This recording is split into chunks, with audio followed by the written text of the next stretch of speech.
Good morning students. Class 11 math में हम लोगों ने संबंध एवं फलन के चैप्टर को स्टार्ट किया था। उसमें एक क्वेश्चन हो गया था हमारा एक्सरसाइज 2.1 का। अब एक्सरसाइज 2.1 में हम आगे की चर्चा को प्रारंभ करते हैं। तो उम्मीद है कि आपने संबंध एवं फलन के बारे में जो परिभाषाएं बताई गई हैं उनको पढ़ लिया होगा, समझ लिया होगा। और क्रमित युग्म की जो चर्चा चल रही थी उस क्रमित युग्म से संबंधित कुछ प्रश्न हैं, उन प्रश्नों को आज हम लोग हल करते हैं और इसके बाद जो नेक्स्ट एक्सरसाइज होगी उसमें संबंध के बारे में चर्चा प्रारंभ की जाएगी। तो आज जैसा कि अब ने बताया आपको कि एक्सरसाइज 2.1 को हम लोग प्रारंभ करते हैं। तो एक्सरसाइज 2.1 का क्वेश्चन नंबर 1 मैं बता चुका था आपको। आज हम लोग बात करते हैं क्वेश्चन नंबर 2 की। कह रहा है यदि समुच्चय ए में 3 अवयव हैं और समुच्चय बी में भी 3 अवयव हैं, 3, 4, 5, तो ए क्रॉस बी में अवयवों की संख्या ज्ञात कीजिए। तो ए क्रॉस बी में अवयवों की संख्या ज्ञात कीजिए। तो अगर 2 समुच्चय हैं, एक में 3 अवयव हैं, दूसरे में भी 3 अवयव हैं, तो उनके जो कुल क्रमित युग्मों की या कहें उसमें ए गुणा बी में जो कुल अवयवों की संख्या होगी वो दोनों समुच्चयों के अवयवों की संख्याओं के गुणन के क्या होती है, बराबर होती है।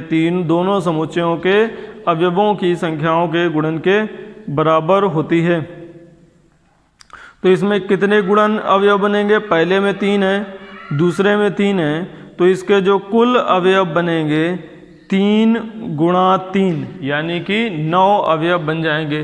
तो ए में अवयव, ए में या ए के अवयव, ए में लिखें, ए में अवयव बराबर 3, बी बराबर क्या है 3, 4, 5, तो बी के अवयव कितने हो गए?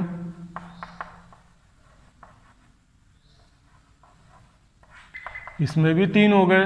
तो ए क्रॉस बी में अवयव बराबर 3 गुणा 3 यानी कि कितने अवयव आएंगे? 9। तो ए क्रॉस बी में अवयवों की संख्या कितनी हो जाएगी? 9 हो जाएगी। ये हो गया आपका सवाल नंबर 2। सवाल नंबर 2 के बाद सवाल नंबर 3। सवाल नंबर 3 क्या कह रहा है? सवाल नंबर 3 है यदि समुच्चय जी, 2 समुच्चय दिए गए हैं जी और एच। यदि समुच्चय जी बराबर है 7, 8, एच बराबर है 5, 4, 2। तो सवाल नंबर 3 में 2 समुच्चय दिए गए हैं। जी बराबर दिया गया है 7, 8, एच बराबर दिया गया है 5, 4 और 2, 5, 4, 2। तो कह रहा है जी क्रॉस एच और एच क्रॉस जी का मान निकालिए। तो सबसे पहले निकालना है किसको? जी क्रॉस एच को। तो जी क्रॉस एच निकालने के लिए 7 का गुणा 5 में यानी कि 7, 5 क्रमित युग्म के रूप में। फिर क्या आ जाएगा 7, 4 और फिर आ जाएगा 7, 2। इसके बाद 8 का, तो 8, 5, 8, 4 और 8, 2। ये मान हो गया किसका? जी क्रॉस एच का। अब जब हम एच क्रॉस जी करेंगे तो पहले अवयव किसका लेंगे? एच का।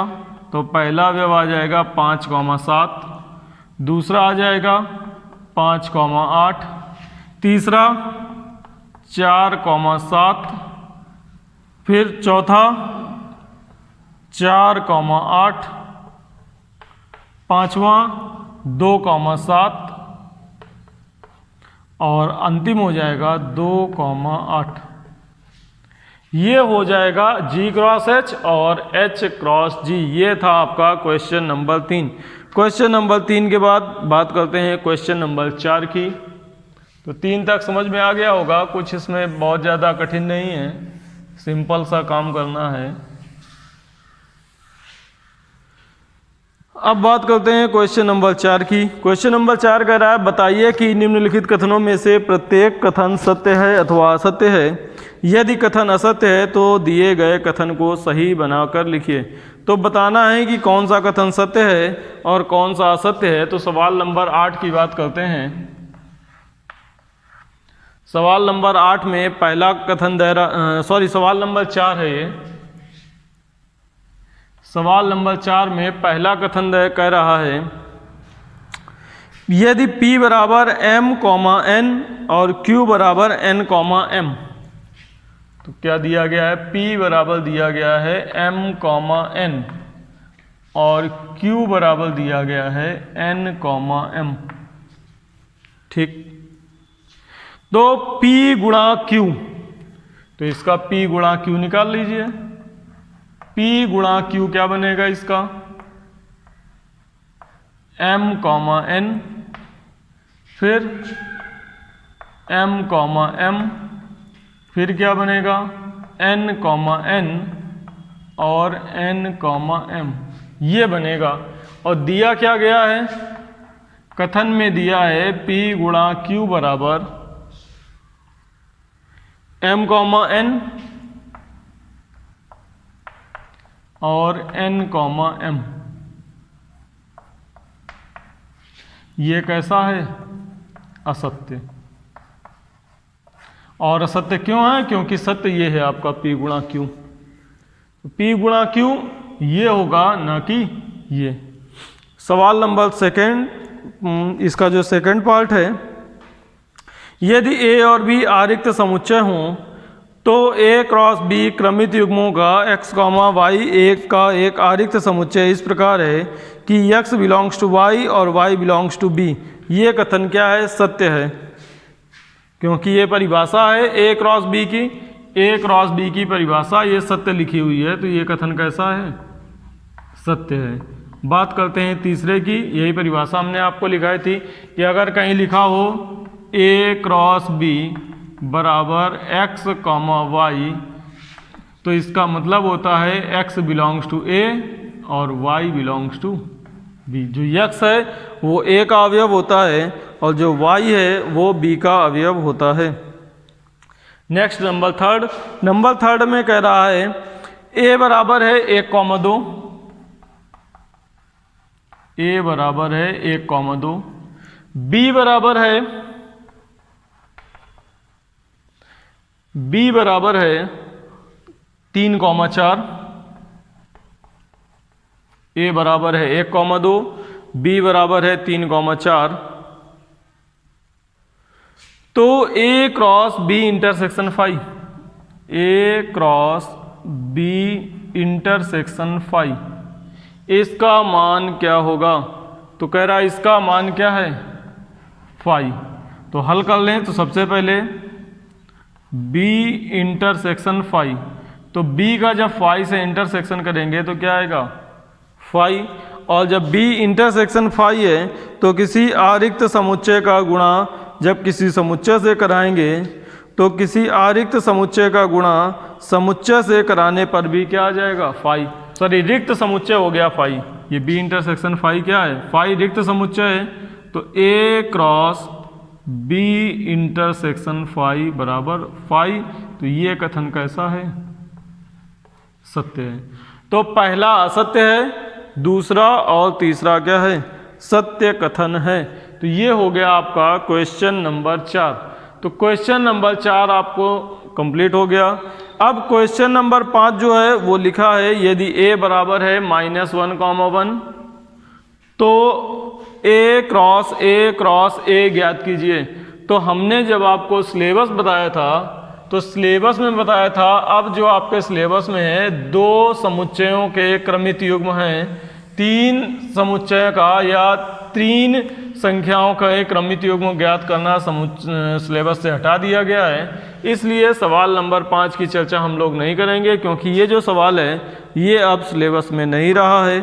सिलेबस में केवल A गुणा B, B गुणा A गुणा C, B गुणा, मतलब 2 समुच्चयों का क्रमित युग्म में गुणन निकालना है, 3 को कैलकुलेट नहीं करना है। इसलिए सवाल नंबर 5 को हम लोग छोड़ देंगे सिलेबस से बाहर होने की वजह से। अब बात करते हैं सवाल नंबर 6 की। तो सवाल नंबर 6 में क्या कह रहा है?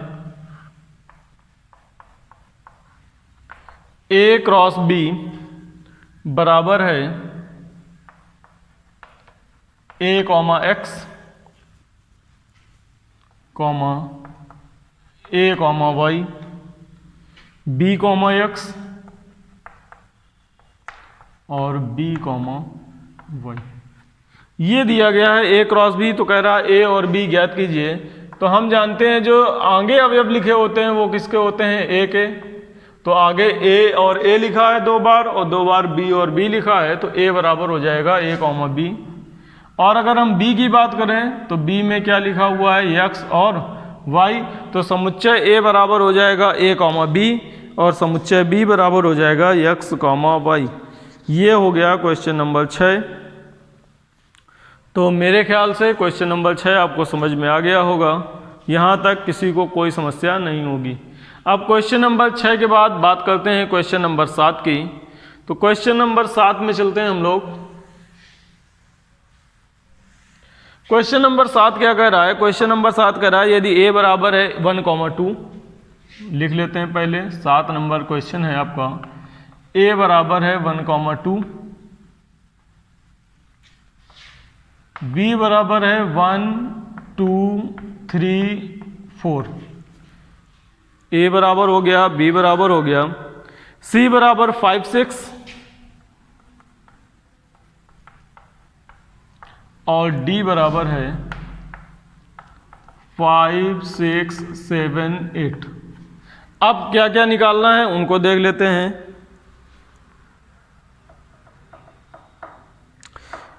सत्यापित कीजिए कि A cross B intersection C। क्या सत्यापित करना है सबसे पहले, A cross B intersection C बराबर है A cross B intersection A cross C। A cross B intersection A cross C। तो सबसे पहले B इंटरसेक्शन C निकाल दें। तो B इंटरसेक्शन C, तो B और C के इंटरसेक्शन में क्या कॉमन है, कोई भी अवयव कॉमन नहीं है। तो B इंटरसेक्शन C कितना हो जाएगा, 5। तो जब B इंटरसेक्शन C 5 हुआ तो A cross B intersection C बराबर क्या आ जाएगा, 5। क्योंकि रिक्त समुच्चय में का जो क्रमित गुणन होता है, कार्तीय गुणन होता है, वो क्या होता है, 5 होता है। अब इस साइड की बात करें तो A क्रॉस B निकाल दें। तो A का B से क्रॉस 1,1 1,2 1,3 और 1,4। फिर आ जाएगा 2,1 2,2 2,3 2,4। ये हो गया A क्रॉस B। अब निकाल दें A क्रॉस C। तो A क्रॉस C की बात करते हैं तो A का जब C से गुणा करेंगे तो 1,5 1,6 2,5 और 2,6। ये है आपका वैल्यू किसकी, RHS की, और ये थी LHS की।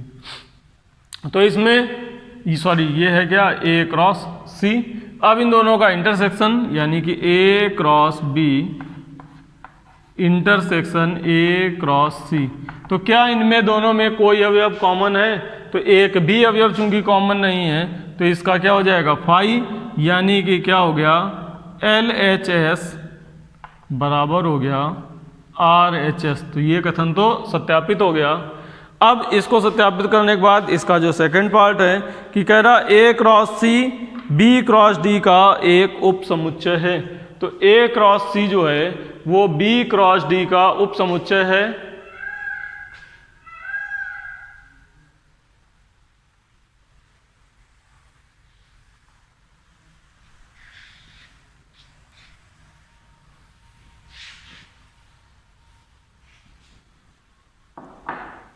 तो A क्रॉस C का तो ये मान हम लोग निकाल चुके हैं। A क्रॉस C बराबर कितना है, 1,5 1,6 2,5 2,6। B cross D, B cross D, तो B में कितना है 1 2 3 4, D में है 5 6 7 8। तो पहला क्या बनेगा 1,5 1,6, 1,7 और 1,8। ठीक। दूसरा जो बनेगा 2,5, 2,6, 2,7 और 2,8।